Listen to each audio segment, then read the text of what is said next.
Hey guys, good morning. Yeah, a couple things here I wanted to share with everybody real quick. So it's May 2nd, 2024, and I learned something this week. Apparently May is Electrical Safety Month. So everybody gets their months these days, and I guess electricians do too. So something kind of cool with that. I've kind of been brainstorming some ideas to maybe help out some of the other electricians, contractors, soon to be contractors, Sparkies. Shit, even Sparky's doing side work, right? so, Check it out. So I wanted to read this to you, see what you think, because it's kind of something I'm toying around with this month. I'm not sure if we're gonna follow up on this or not, but in any case, I think it's a great idea. So let's see here. Let's see if we get this thing to open up. I want you to download. Yes, I do. And anyway, Electrical Safety Month is in May, okay? The campaign promotes that homeowners should have an electrical safety inspection performed annually. And if they have, okay, so yeah, so May is Electrical Safety Month, and man, I'm gonna start putting this out on our social media and just blasting it out there and do like people do and make everybody aware that it's our month. It's not just Cinco de Mayo, it's not just Memorial Day, it's not just Mother's Day, it's Electrical Safety Month. So yeah, hilarious. Anyway, check this out. I ran across this article. I was talking to one of my buddies. He just opened an insurance agency, and I'm talking to him. I made this video yesterday about insurance companies and Federal Pacific and Zinsco panels and smoke detectors and outdated wiring and how the insurance companies are starting to send out warnings. Hey, if you guys don't get this stuff fixed, we're no longer going to be able to insure you, right? Well, here's why. I'm gonna read you something here that I think is pretty potent and something you could possibly use for marketing. It's something that you could use for education for homeowners, so people are aware of what's taking place in the world. Right? It's like we live in this bubble, man, and nobody really knows except for what we see on the news or social media or this and that. And these days are just weird and crazy. So who knows what's true, what's not, and just all this stuff. But anyway, this is from the U.S. Fire Administration reports that here it is. During a typical year, home electrical problems account for 67,800 fires, 2,305 injuries, 485 deaths, and $868 million in property losses. Okay. So it expands and it goes on to say if your home smoke detectors are 10 years of age or older, they're expired. Yes, smoke detectors expire. Like anything expired, they can't be counted on to do their jobs if a fire emergency occurs in your home. In fact, statistics show that expired smoke detectors often fail. So, point one, whether you're a big shop or a small shop, you know, this is valuable content here.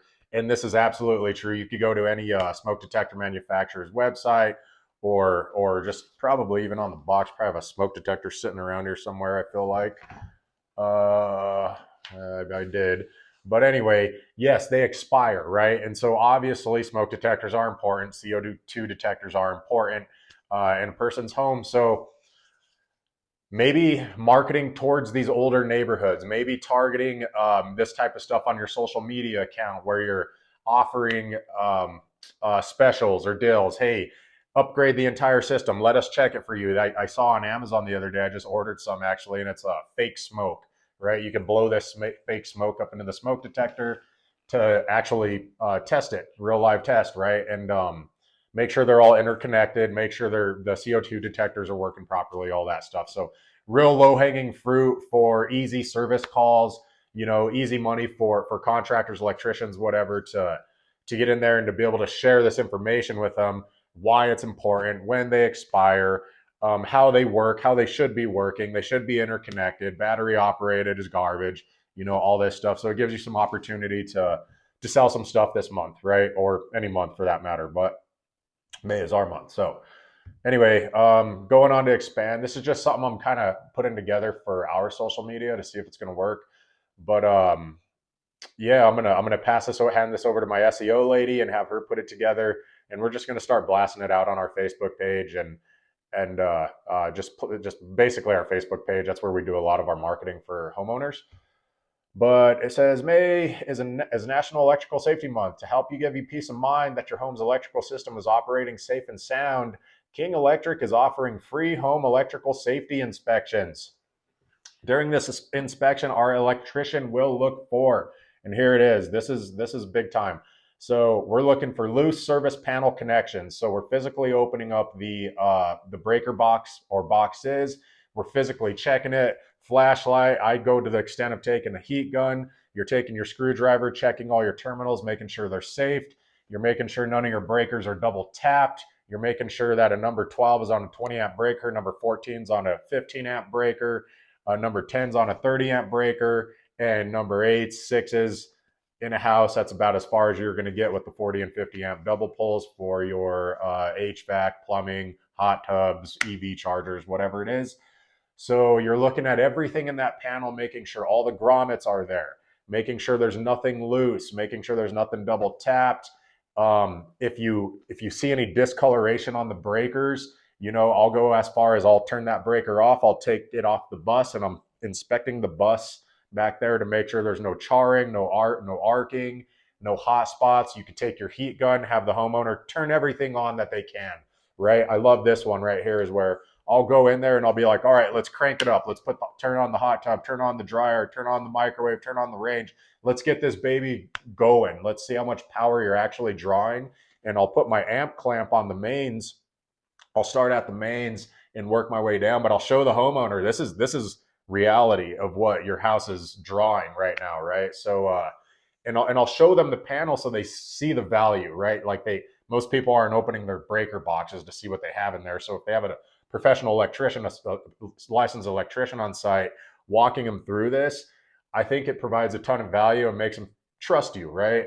Especially first time home buyers who, when I was a young guy and I first bought my house, I was like up in the attic. I was all over the place just searching this thing, but I had electrical experience.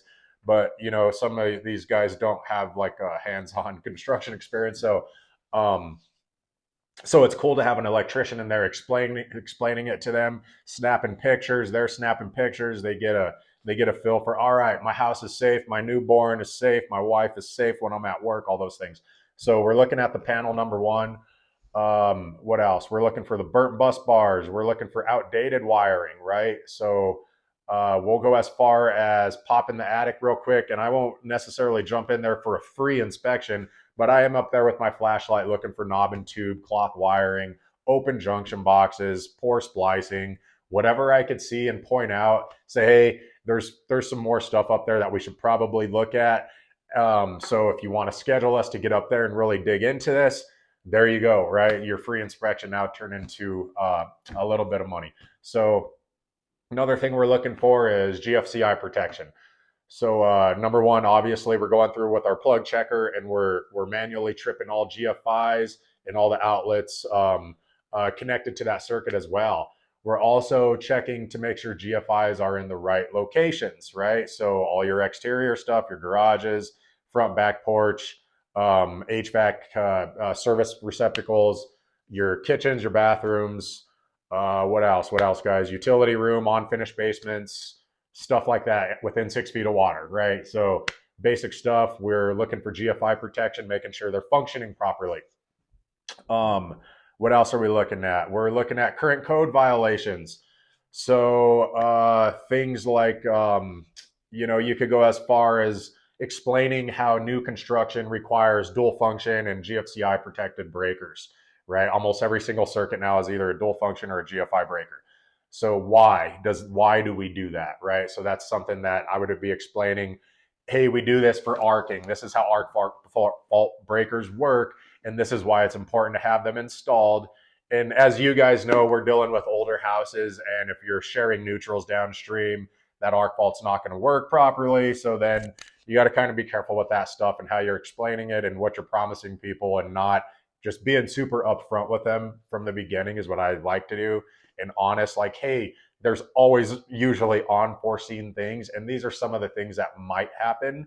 Not saying it will, but it could. So that's how that works. So dilapidated builder grade materials, right? So I'll typically stick in the garage and I'll open up a couple receps and a couple light switches and check to see if they're backstabbed. You know, that's a big deal. Backstabbing creates arcing, and if one or two outlets is backstabbed, the entire house is probably backstabbed, right? So we'll go through and show them pictures of why, you know, what happens to backstabbed receptacles when it's your toaster or when it's your plug that you use for your vacuum or your iron or whatever it is, like heavily used outlets, and how it affects backstabbed outlets with the arcing and all that stuff. So that's a huge one right there. You could go and redevice entire houses room by room, um, power, then lighting, however you do it. You know, you got to get creative and give people options. You know, nobody wants to get hit with the $5,000 or $10,000 free inspection quote, right? So you know you got to be mindful of that and provide them with options. So that's why I like saying, hey, for this room right here, we could start right here. We could upgrade them to Decora, you know, or outlets or whatever. Install them properly for XXX amount of dollars, right? Something like that. So there's that.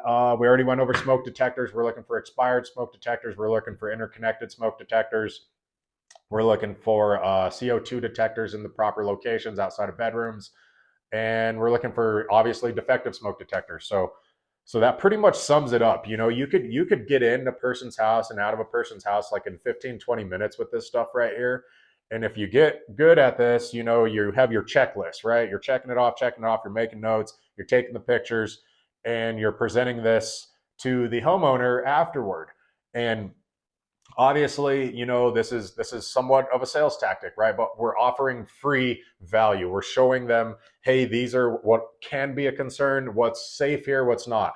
You look at it, number one, safety, functionality, then aesthetics when you're in a person's house. You know, like I feel like I'm pretty creative and I have a good eye for like where to do some tape lighting. I just installed this tape lighting down my railing, down my staircase, like on the back side of it. And you turn that thing on and it's super sick. Like it illuminates the whole railing going down, right? So that's pretty cool. Little things like that. My outdoor lighting, soffit lighting, are examples of aesthetics, new light fixtures, you know, just updating or upgrading anything in a person's house that could give them more an aesthetically appealing look or whatever. So anyway, so I'm just going to recap this real quick. So loose service panel connections, limited service panel capacity, burnt bus bars, outdated wiring, no GFCI outlets, current code violations, dilapidated builder grade materials, expired smoke detectors, defective smoke detectors.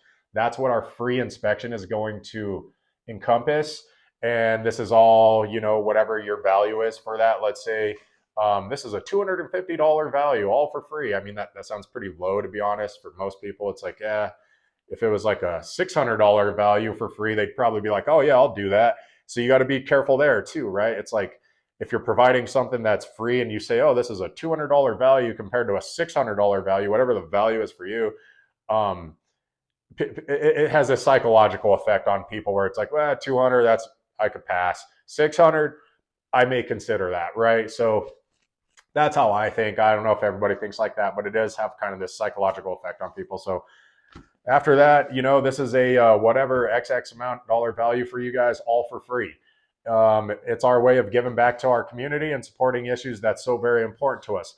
Home electrical safety, the month of May, guys. So for any Sparkies out there, hit the like button or comment, whatever. Did you know May was electrical safety month? I thought it was only Cinco de Mayo and Memorial Day and Mother's Day. So that's whatever. So here we are. I guess we're now celebrating. We've now got our own month, electricians. So that's what's up. But anyway, yeah, I'm gonna leave it there. I got to hit the road and got a busy day today. And hopefully, y'all have a good day. Take care. Reach out, like the video, subscribe, share, all that good stuff. Trying to grow this channel. So appreciate you guys and have a great day.